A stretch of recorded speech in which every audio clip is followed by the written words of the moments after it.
بسم اللہ الرحمن الرحیم۔ علامہ محمد اقبال 9 نومبر 1877 کو سیالکوٹ میں پیدا ہوئے۔ ایک معروف فلسفی شاعر اور سیاستدان تھے۔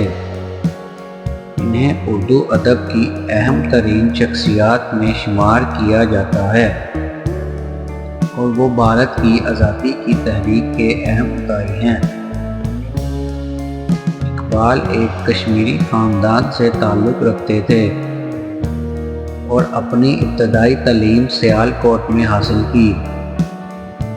بعد میں انہوں نے لاہور میں بیچلر کی ڈگری حاصل کی، پھر فلسفے کی مزید تعلیم کے لیے کیمبرج یونیورسٹی اور میونخ یونیورسٹی میں گئے، جہاں 1908 میں ڈاکٹریٹ حاصل کی۔ اقبال نے اپنے ادبی سفر کا آغاز 1900 کی دہائی کے اوائل میں کیا اور ان کا پہلا اہم کام بانگ درا 1924 میں شائع ہوا۔ ان کی شاعری میں خودی روحانیت اور قومی شناخت کے موضوعات شامل ہیں، جو بھارت میں مسلمانوں کے درمیان اتحاد کا جذبہ پیدا کرتی ہے۔ اقبال ایک سیاسی شخصیت بھی تھے۔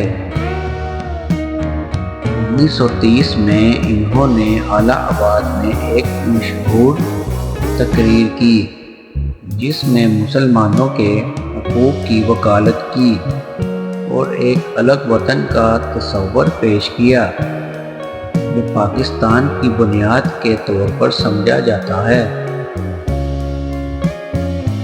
ان کا فلسفہ خودی اور خود آگاہی پر زور دیتا ہے اور مسلمانوں کو اپنی روحانی صلاحیتوں کو پہچاننے کی ترغیب دیتا ہے۔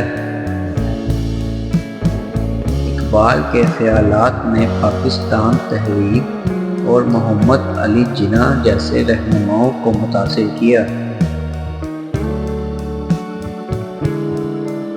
علامہ اقبال 21 اپریل 1938 کو وفات پا گئے، لیکن ان کی وراثت زندہ ہے۔